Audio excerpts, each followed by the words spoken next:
Good afternoon, everybody. Welcome back to 22 Panels. My returning guest today is Julio Anta. Um, did I pronounce that right?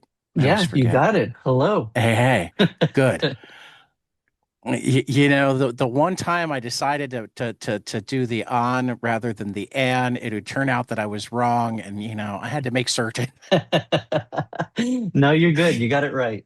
But I Um, also I don't correct people. It's fine. well, yeah, but I'm a teacher, and at my Mm, school, we're really big on getting pronunciations right, just to make that's the great. kids feel. I mean, literally, I mean, we're so big on it that like we try to get them all to record Mm, a file of themselves saying their name so that it's even available like subs and yeah, related services and whatnot, that it can just be pulled up. This is how you pronounce it. Not just a that's cool. pronunciation guide, but listen. Yeah, that'd be a cool thing for them to listen back on years later Right, too. Hear their little right. kid voice say their names. Well, it's high school, so Oh, okay, okay. yeah. Still. But yeah, if it was elementary school, that'd be awesome. Yeah. Uh, Yeah, High thanks for school, it having might be me. embarrassing because it's more likely to be like the squeaky Yeah, your in voice between cracks. voices. Yeah. So let's talk Beast of Boriken first because that one is Sure. coming out and people should I think it's final order cutoff is next Monday. Is that right? No, it was Or May did it 25th. oh, we It passed it passed, yeah. already. I'm But on sorry. sale I is meant to July reach 1st. out sooner. It's all right. We're here now and people can still pick it up on release day. Right, right. And for that matter, like final order cutoff matters in that like it decides how big the first printing is, that sort of thing. But Hmm. if there start being back order requests in, then Hmm. second printings come quicker. So like Yeah, yeah. so You it's know, not the the end of the world if you miss final order cutoff. You should still go let your comic shop know. I mean, going on release day is fine, but letting them know ahead of time is even Mhm. better because then A, they might get it for release day, and B, it seems like we're getting lots and lots of second printings, and I think some of that is the industry's doing better than some of its naysayers Mhm. say, and some of that is I think that first printings are tight. They're Yeah. Well, going I think really close to their initial orders. I think the comic book pre-order system is also very tough for, Yeah. this book. I've been, my wife convinced me to get on TikTok. And like most things, she was right about it. I've been making a lot of videos on TikTok and IG Reels also, where a lot of non-comics fans are hearing about this book and they're Okay. super hyped for it and super excited for it. Well, And that's a then the good thing. big challenge is how to get them to pre-order at a comic shop, because that Right. is such an antiquated system and not at all what, consumers are used to.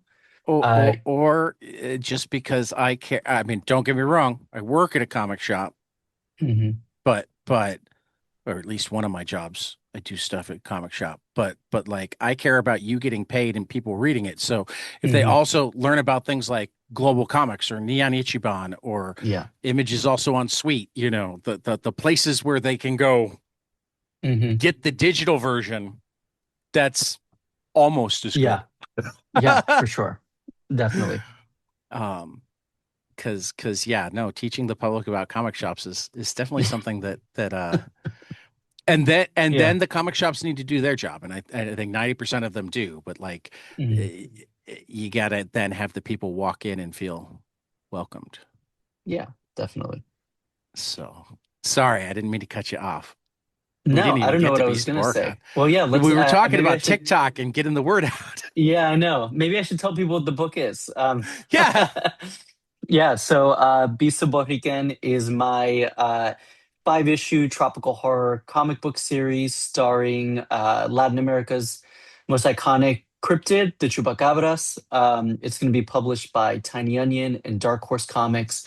And it is essentially it's kind of like two things. It is on one side a like gory creature feature, inspired by all of the monster movies that I grew up watching. Primarily, Creature from the Black Lagoon is a big inspiration on this. But then on the other hand, it's also a political thriller about a our main human character. Her name is Loli. She is struggling against and leading protests against the overdevelopment of the island, particularly a new upscale resort complex that's going to be built on protected land after the developer essentially bribed the local government to be able to build it. And then on the day of the groundbreaking, when they do break ground on it, it's the resort lies atop of these caves that are protected. And it turns out that when they break ground, they wake up a centuries old chupacabras who is not happy to be woken up, not happy to again in No, its long I, history. I read the first issue. I will definitely attest that it was not Yeah, happy. yeah. So yeah, it's a book I'm really excited about. And had a little bit of a predator feel to it too. Yeah, definitely.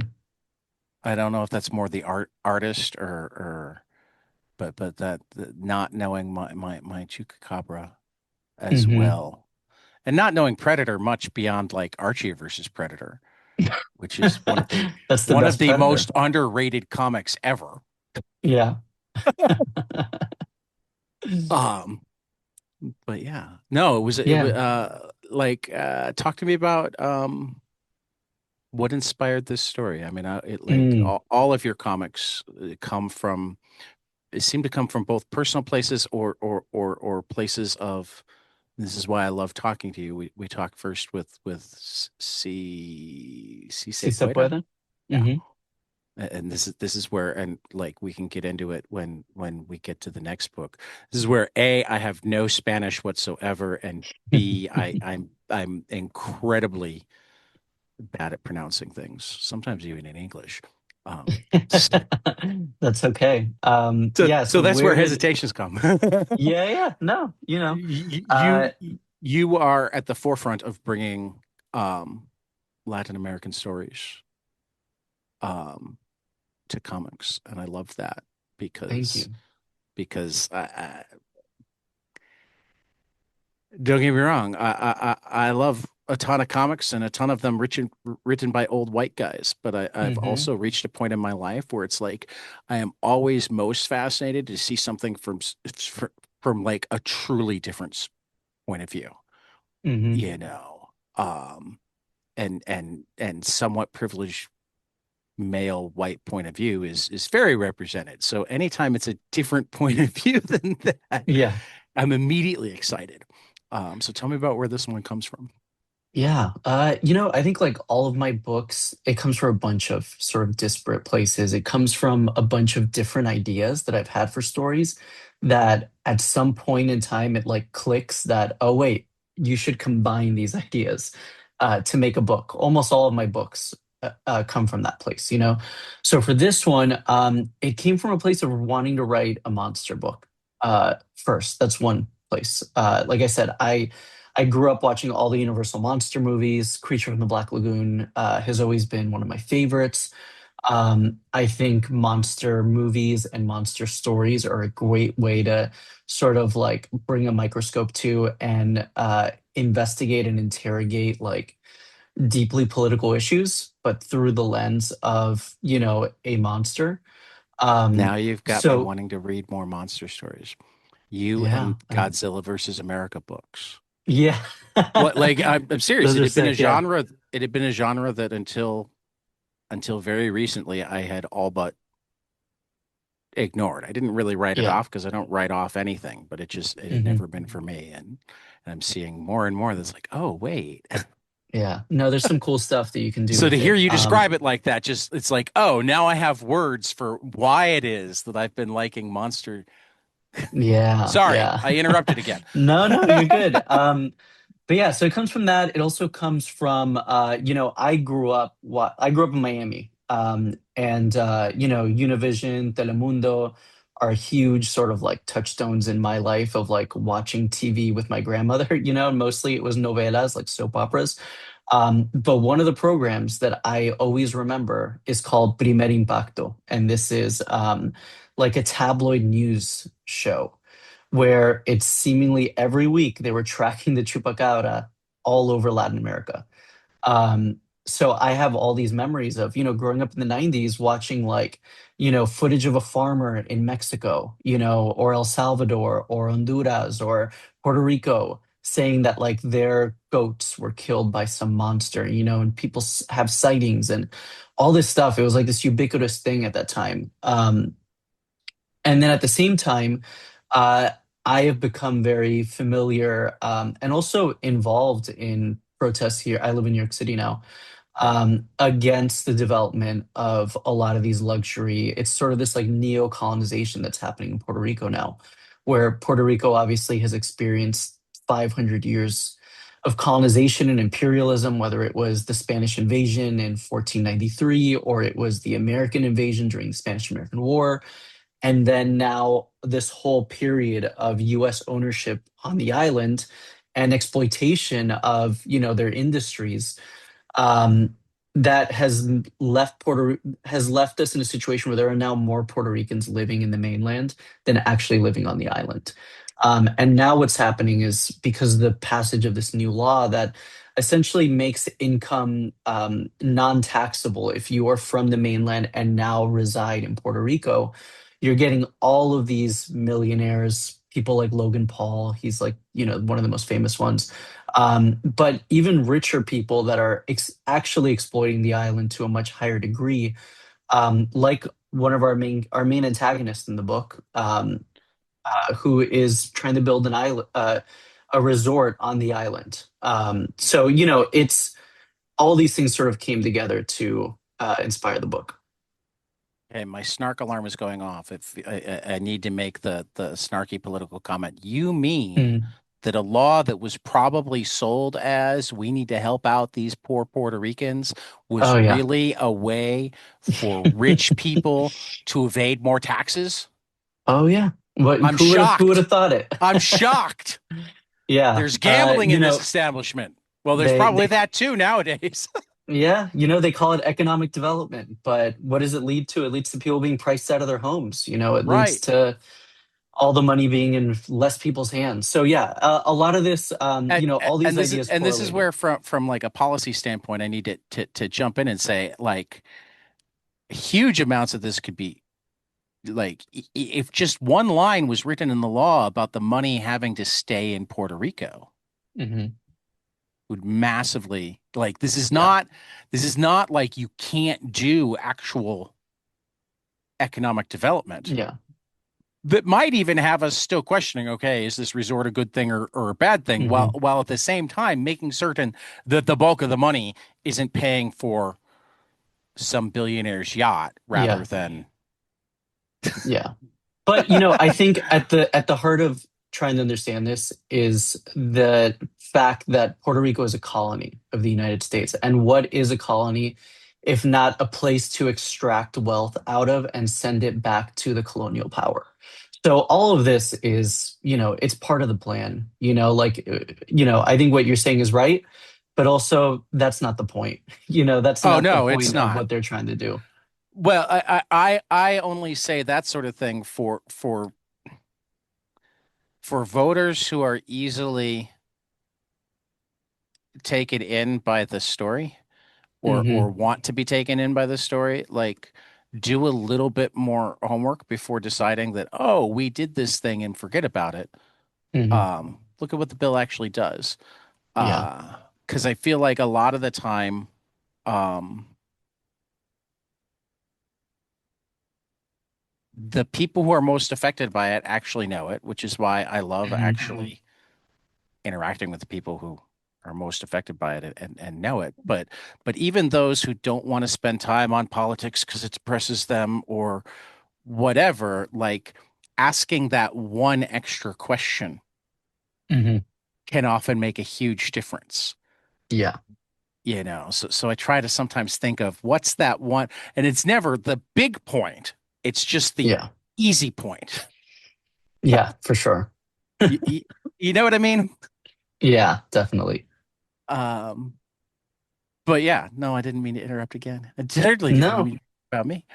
Um, No, I think all those ideas sort of coalesced into this idea, which, I then I took to Tiny Onion to James and Eric, who's the editorial director over there, who I've gotten to know over the years. And I sort of just sent it to them with no real expectations, just like you do with any publisher.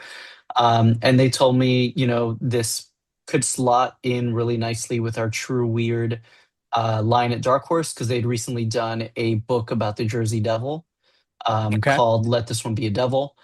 So it's I'd say it's a very different book than Let This One Be a Devil, which I thought was a great book, but it's, definitely a different vibe to it. But yeah, it's like it would work really well side by side if somebody read that book and enjoyed it. I think they would like what we did too. Okay. It's going to be 5 issues. 5 issues, yeah. 5 issues.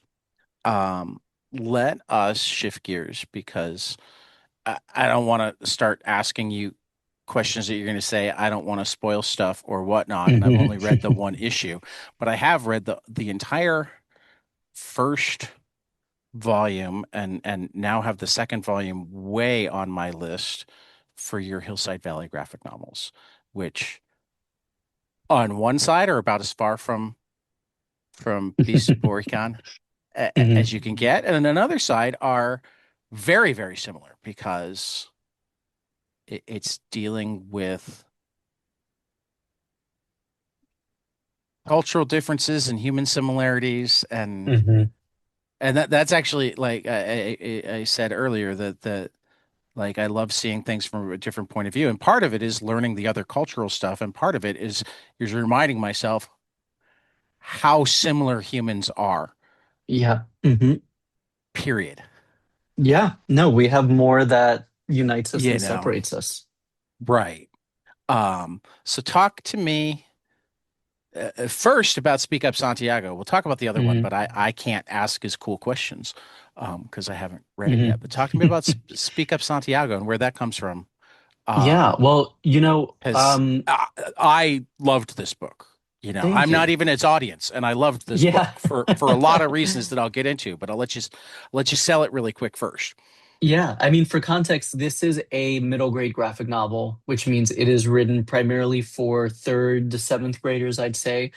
And so my first book was called Home, and it was at Image Comics. It was a 5 issue Also a great book. miniseries. Thank you. Go listen to our last interview, and we talked about that somewhat in Yeah. depth. But yeah, that was a direct market comic book series. But ever since that book, up until now with Beast of Boriken, I've been working almost exclusively in the book market, making standalone graphic novels, whether it's for young adults, which is like 13 to 17-year olds, or middle grade, like Speak Up Santiago. Um, but so this was my debut middle grade graphic novel. It's also the first book in the Hillside Valley series, and it's a bilingual graphic novel. It is essentially about this Colombian American kid named Santiago who struggles to speak Spanish. So he goes to spend the summer with his abuela in a town called Hillside Valley. But the issue is that she only speaks Spanish, and he's just learning how to speak Spanish. So he's worried, if I can't communicate with her, who will I be able to communicate with? But along the way, he meets all these kids, and it is the whole location is inspired by a lot of these Hudson Valley towns that I would go to during the pandemic and still go to go hiking now.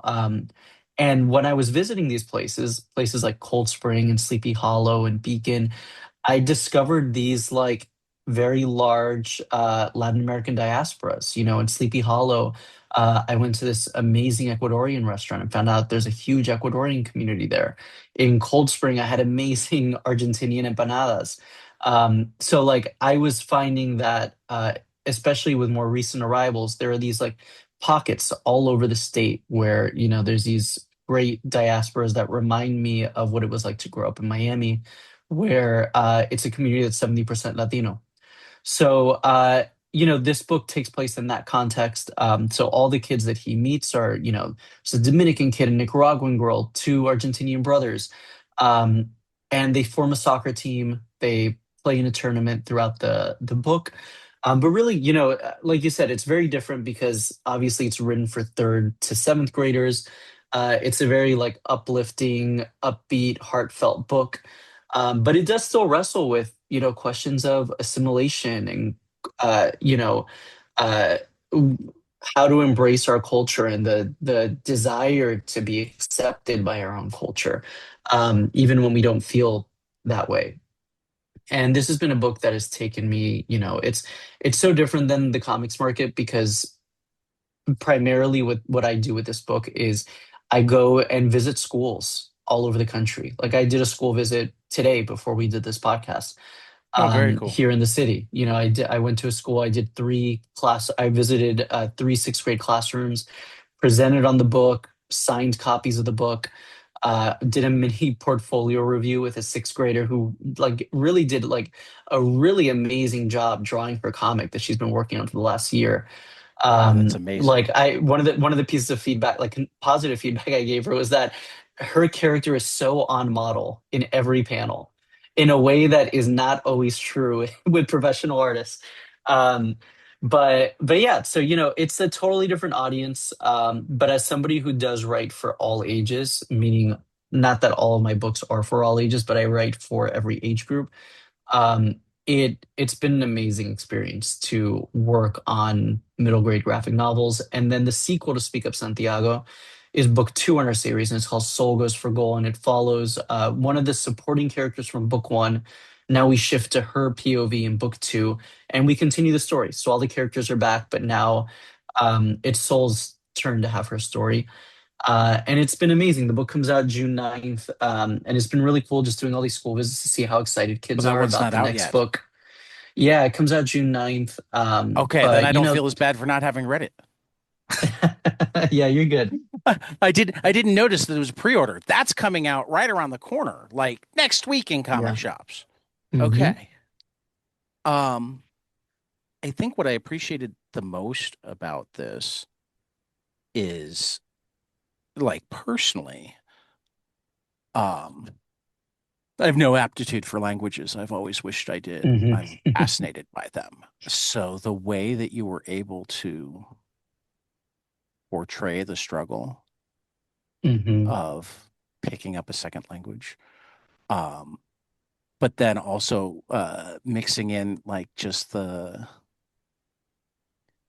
I was hoping, and he was under the weather. I was hoping that my dear friend Dr. Ramos from Psychopharmacology would have joined us today Mm. because I know that he would have appreciated this book both because he learned his English from Captain America, so he Cool. went the other way, um, Hmm. but because like you deal with the emotional and social well-being really well, Mm. um, Thank you. in Yeah, that terms that of comes from the way. trauma. Right. Well, absolutely. No, I get that. I get that. Um, but like how to put it, like one of the challenges of and why I love really well done middle grade books. One of the challenges of doing middle grade books is presenting trauma and coping skills and whatnot while still having it be both age appropriate and not falling into talking down to or um overtly teaching, if that Hmm. makes sense. Yeah. This gets to be the book that the kid identifies with rather than Hmm. don't tell me how I feel. Yeah. Yeah. Yeah.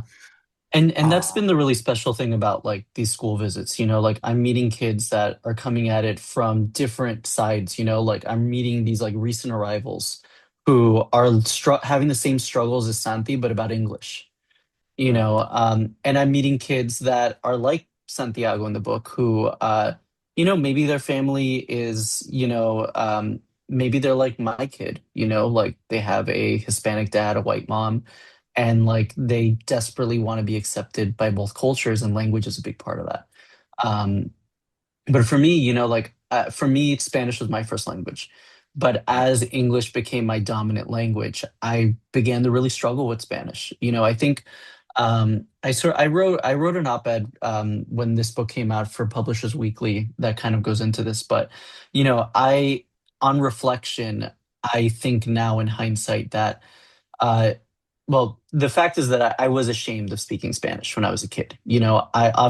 I'm this, second generation kid growing up with American culture, even though I'm living in a place like Miami that's 70% Latino, probably 70% of the people there speak Spanish as their first language. I felt like I wanted to embrace the American side, right? And I think that there's all sorts of complicated questions of assimilation involved in that. And luckily, my grandparents, they only speak Spanish. Luckily, because of my relationship with them, I was able to hold on to my Spanish. And now, I still feel insecure a lot of times when I speak Spanish. I worry about my accent, about forgetting words, or about like when I'm having political discussions, for example, like not quite having the language to have a political discussion sometimes. Right. And that's changed over time. I have really like made an effort now as an adult to really just like throw myself in those situations. But everything that Santi feels are things that I've felt. And a lot of this like stories in there are really anecdotes from my life, like there's a moment, and this is kind of a joke for like the Spanish speakers, but there's a moment in the first act where um in Spanish, the word for lucha, which is like a fight, a struggle, and ducha, the word for shower, are very similar. So his dad is like, estoy en la lucha, like I'm struggling a little bit, and he's like, did he say he's showering? Right. And like that's literally something that I was so embarrassed as a Right. kid because I vocalized that and I got laughed at.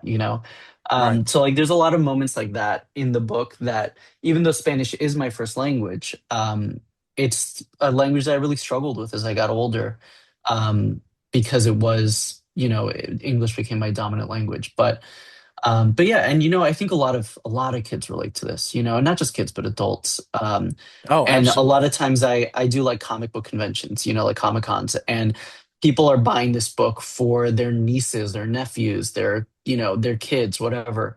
And this is like to be totally transparent, like this has become my best-selling book of all my I believe books. it. And it's only been out for a year. So like of all my books, like wildly my best-selling book. And part of that, And middle grade is like a booming age group for graphic novels, but I think it's part of that is it's also really, really good. thanks. Thanks. I mean, yes. I mean the middle grade and the specific niche that it fills, I'm Hmm. certain have something to do with sales. But I Hmm. love your work, and I still might think this is your best work. Oh, thank you. I I mean, appreciate that, man. I love your work and have read, I think, everything but the Blue Beetle, and Okay. that's just Yeah. I woke up late this morning. Yeah, read that one. I like that one. Um, it was on the list. Yeah. I read a lot of comics. I don't know if you know that about me, Julio. Yeah, I can tell. Sometimes the piles get big. Yeah, Um, same. I think you you but you probably do a better job at reading them than I do. well, you do this crazy thing called writing, and I Yeah. occasionally will write a review or a column here or there, but mostly I just talk about comics. So Mhm. like I get to call it research for the talking, True. Maybe that's how I should look at ra ra reading. rather than distracting from the writing. Yeah, yeah. Um, and I still like, and also I love so many comics and talk to so many people across Yeah. all the different areas of comics that Mhm. like I don't know anybody that I couldn't like take a third of my to read list and it's books that they've never heard of. Yeah. Yeah. That's great. I don't know if it's always great, but like I'm kind of like trying to carve out a spot where I get to get Julio into this or that and Hmm. get Kelly into this or that and whatever because one of the few skills I have, I carefully didn't call it marketable because I haven't figured out how to market it, is like keeping track of who knows what Hmm. and like trying to pair them together if they might be helpful to each other Yeah. or Yeah. what books might be good for this person or what movie Hmm. that person should watch. Half the time I can't remember them for myself, but I'll be talking to somebody go, "Oh, you know what you should read?" Yeah. Yeah. Um, but yeah, no, I mean like all in a nice compact you've got the anxiety of building new friends, Hmm. the anxiety slash trauma of learning to do something that a lot of people assume that you already know. Yeah. Hmm. Um, which I mean that's trying to think if I have real examples of that, and I don't know that I do, but Hmm. like even thinking about it makes me anxious.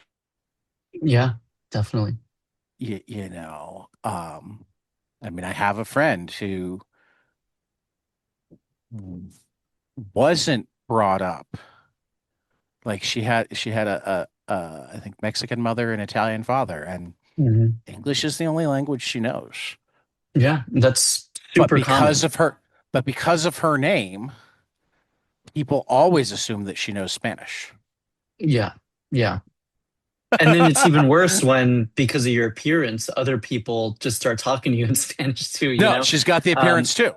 You, yeah, you so know, that's tough. And it's also, it was different. Like, uh, this generation is very different, because we are now finally getting back to a place where we see language as a positive thing, yeah, as a like, there are white people who are spending boatloads of money to make sure that their kids speak different languages, which is great, but there was mhm, a time when someone like your friend, it's very possible that her mom didn't want her to be discriminated against, absolutely not. so she didn't want her to have an Absolutely, accent. Yeah, so absolutely. things have changed a lot, I think, I mean, in this respect for the positive, but yeah. yeah. I mean, I'm both an educator and kind of a student of educational history, and there was definitely a period where we both completely messed with the psychology of kids by forcing them to get rid of the language that they were most comfortable with in school and become proficient in English before we really allowed them to do anything else Yeah. and made them wind up falling way behind in so much of the anything else because just because they knew English didn't mean they couldn't learn math. Yeah. Yeah. Just because they didn't know English didn't mean they couldn't learn history if some effort was put in. Hmm. Um, like and I mean, thankfully, technology has made some of that even easier. Um, because that was like if you have the most favorable impression of history, and I don't always, but I like to at least acknowledge a favorable impression. Like there was a time where like they just didn't know how to use their resources in a way that really, there weren't enough bilingual teachers available. Hmm. Um, so the idea of just having a bilingual history class or the idea of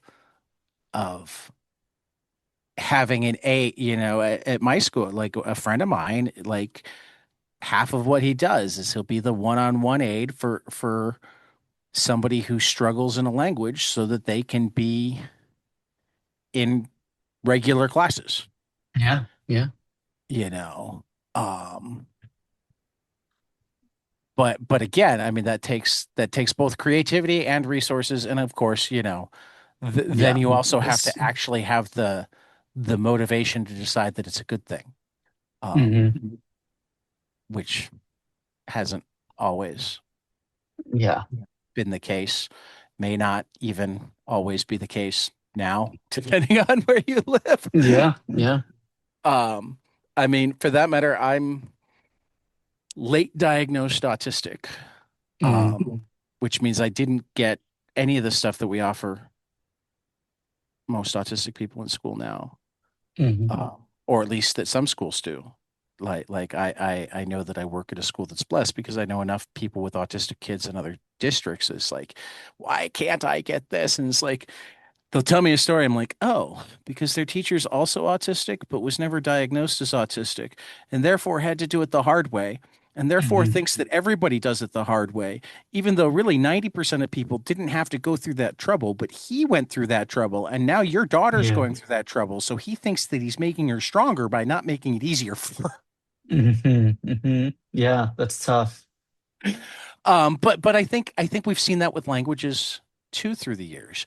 I think we see it with everything. Like America is a weird experiment where some people want to take the best of everything and roll with it, and other people are like, "Oh, we've got this great land, and you can live here as long as you act just like us in this weird, Yeah. undefined way." Yeah, Uh, whatever their conception of it is. right. So again, like I love how all of that. I mean, even there's the it's like a throwaway scene. I don't know if it comes in more in the Saul book. But like where Nico throws the water on her and the other girl walks away and they're like, it's okay. I'm certain the cool girl still thinks you're cool. Hmm.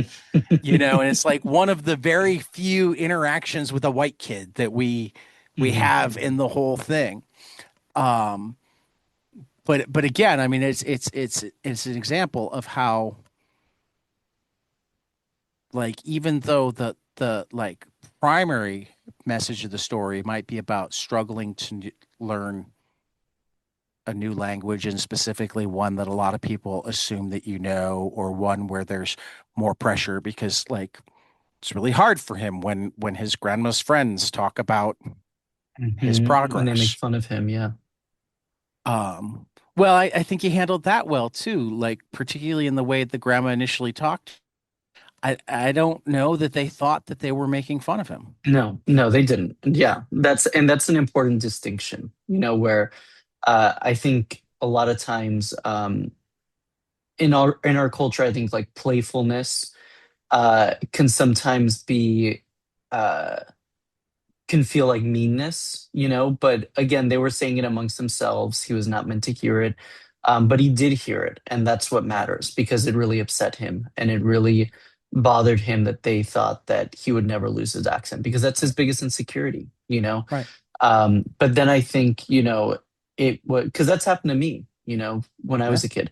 Um, and it wasn't handled the way that his grandmother handles it, which is the way that I It's wish it often was not. handled. I mean, because Yeah. that's another place where it struck me as more human than cultural, because I think Hmm. every kid has experiences where their parents behave in one way or another that Yeah. is a mixture of trying to help them or releasing their own stress or whatever, Hmm. but they take it differently. Hmm. Um, I mean, I think the number of people who don't have trauma from parents who thought they were joking around, but the kid didn't realize it, or were joking around, but the kid thought it was being mean rather than Hmm. Hmm. trying to lighten the mood.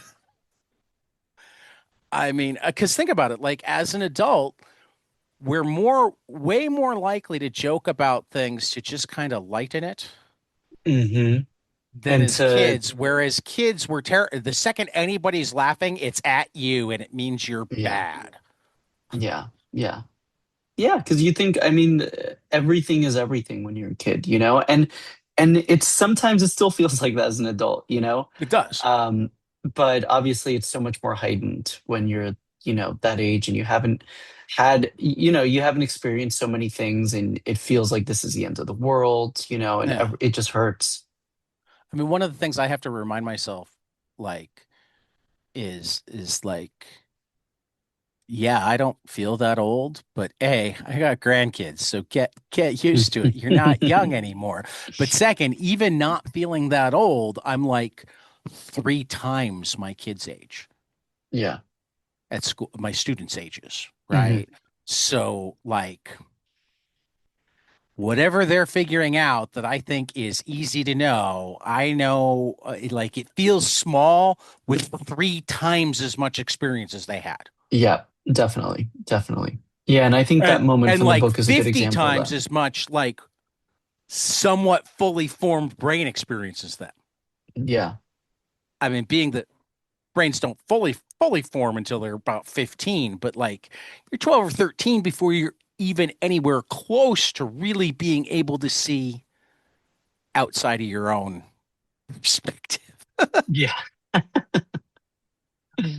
To Yeah. understand the concept of an imaginary audience, like Hmm. requires you to be a teenager. Yeah. So this thing that I've had 40 years to deal with, 35. I'm not in my Hmm. 50s yet. Um, is like a brand new concept. Yeah. Yeah.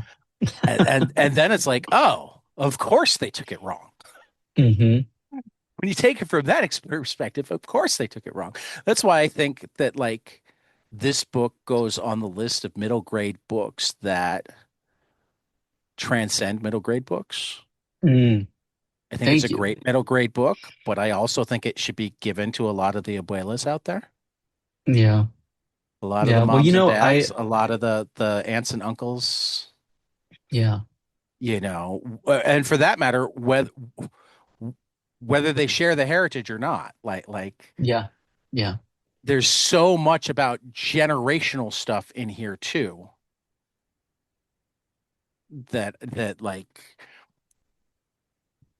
and that's a hard thing to do.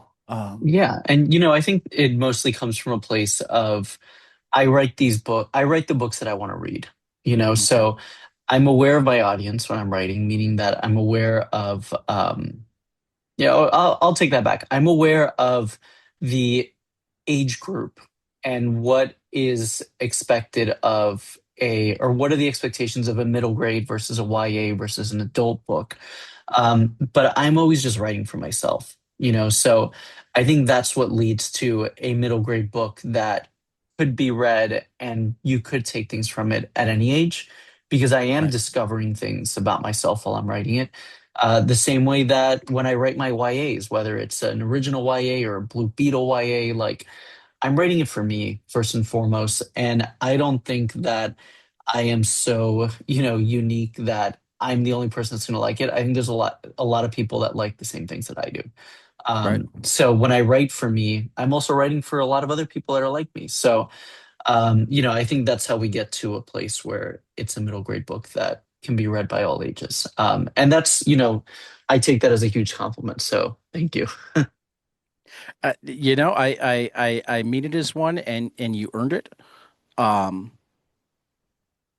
like, and that makes a lot of sense to me. But also what you accomplished that I maintain is the hardest part of adults writing for younger readers. It's one of the places where comics fell down for a long time and therefore were Hmm. considered kids stuff. Um, is you don't write down to the kids. Mm, yeah. Yeah. I You mean, no, elevate the that's, kids and or yeah. allow for the fact that some parts might fly over them. Yeah. Um, you don't overly simplify stuff. You don't act like they can't understand this or can't understand that.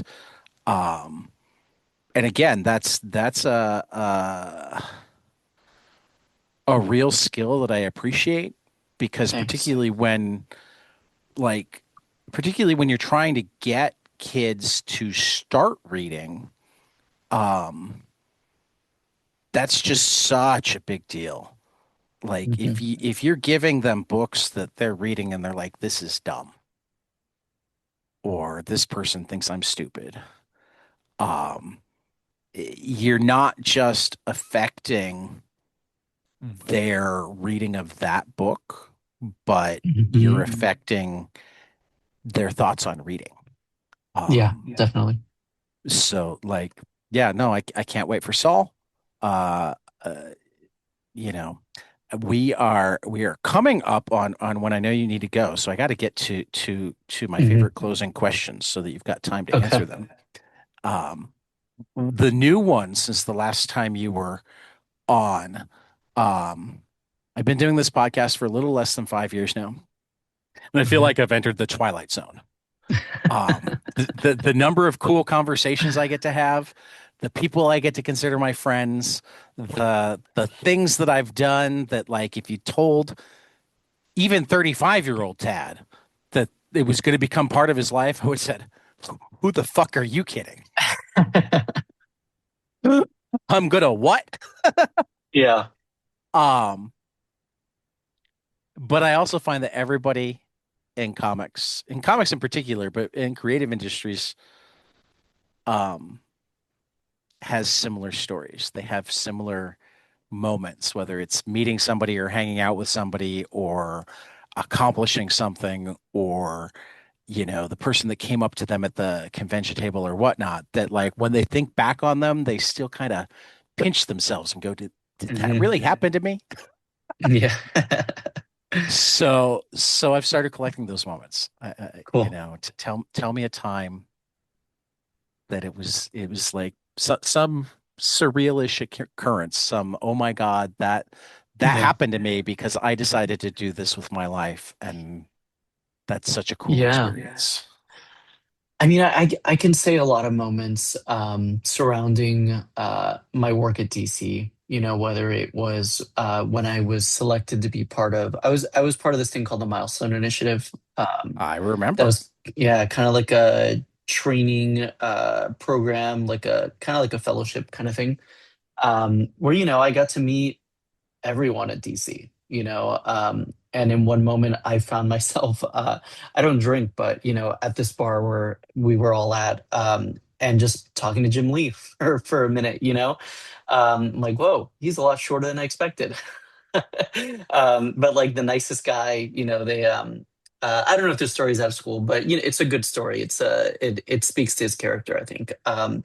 DC had an open bar until a certain time. And then the period was over, but there were still a lot of people there, and he just put his like personal credit card down and said one more hour or something. It was like it felt like a movie. Um, and yeah, and then he just paid for everybody's drinks for another hour of open bar. But he's, so I have stories like that, just like finding myself, talking to Jim Lee, Scott Snyder, all these people who, obviously I looked up to before I was, or when I was trying to break in. But then there's the moments that I think are like even more meaningful to me, which like I remember last San Diego Comic Con last year. I was at my table, and I bring all my books to Comic Con, even if it's like a middle grade book, because there's always going to be people that are going to find Right. it. But I had multiple kids, and the book had been out, maybe it came out in March of last year, so like 3 or 4 months. I had multiple kids that were just there with their parents. They didn't know, you know, Speak of Santiago was just a book that they read, and they're just walking down Artist Alley with their parents, and they're like, "Oh wait, I read that book. I love that book," and they're just like they're asking me questions about the sequel. When's that coming out? So like stuff like that where you know it's clear that this is something that they've interacted with and that they're excited about. Their parents also have no idea who I am. They're just as surprised as I am that their kid knows of a book that's in Artist Alley. So moments like Right. that are super special to me, and I think maybe even more special than like meeting Jim Lee or something like that. No, I think that's those those are both common things that I hear about is this person walked up to me. Like I had somebody talk to me about a con where they actually it was a smaller con, and they had a little enough traffic at their table that they were beginning to wonder why they tabled, why they'd taken their Yeah. weekend up. And then suddenly somebody came up and went, "Oh my God, I came here just to see you." Whoa, that's awesome. This book That's was, and it special. wasn't even like the book that they expected it to be. That sort Yeah, of yeah, thing. yeah. They're like, they're like, this girl didn't know it, but she like made the entire weekend worth of for me. hmm Um, because that's the thing is like we're all humans. Um, you may or may have not have noticed that I keep having my head down because I've been desperately looking for your answer to this the last time because you recommended a Uh, really good book on kind of I forget if it was strictly Mexican American history or if it was all of Latin America that I read, and was it now I Harvest of can't. Empire It might have been. Let by Juan let me now Gonzalez? let me now put that title in and see what happens. Yeah, I recommend that book a lot. That book changed my life. Yes, it was. Okay, so you can't recommend that one again. Okay. um, All right. So, you but want me to the recommend a book? question now is tell me something you love, hmm preferably a comic, but we don't really have rules. hmm Preferably storytelling, but again with the rules, but something hmm that you love that not enough other people have experienced, particularly around you, and you want them to, mm so you have more people to talk about it with. And Harvest of Empires was amazing. I meant to write you about that because I'm like, Thank I'll you. talk to you about this, and then I got Good. busy. I'm glad. I'm It was glad. fantastic. I'll talk about this. My friend Sean's new book. It's called Cave Grave. It's Oh, I two haven't read it one-shot yet, but it's stories. way up my Yeah, because he did a book with Chris Condon that I loved. he did. He Um, did. Yeah. yeah, The Goddamn Tragedy, which is a great book. that's right. But is this a video podcast? It isn't, but you can show me. Okay. Well, I'll show you People then. should go check out Um, Cave Grave. yeah. So just A- like beautiful And I forget, did it illustrations. just come out or slightly upcoming? It did. Cave Grave is actually so there's two stories in here that he had individually self-published. Okay, As like I think there may be like 60 pages each one or something, but now Oni published them as like a really beautiful right. hardcover collection. That Um that makes me even more interested. I've had the advanced reader PDF for a while and haven't gotten to it, which is why I couldn't remember. Is this is this one that they gave me like because sometimes I wind up getting things right oh before yeah. they come out, and sometimes I get things like right before FOC, and sometimes I get them way earlier than that. Yeah. But yeah, it's great. It's two westerns. Sean is just an amazing artist. I love his He's a work. fine artist first, and now he's still a fine artist, but he also makes comics because he loves comics. Yeah, I love his work. If you haven't read his anyone listening, if you haven't read his one shot with Chris Condon, fantastic. Goddamn And he has traffic. even more stuff coming out. Yeah. Yeah, Yeah. he's definitely someone to watch. No, I also love his work. So I love that pick. And now Cave Grave will go higher on my to read list, which, Good. as we discussed earlier, is very, very long. Um, Julio, thank you as always for joining me. Stick around for a minute or two after I stop recording because I have a couple of questions. But Yeah. for Julio Thanks for Anta, having me. this has been 22 panels, and we'll see you after the next page.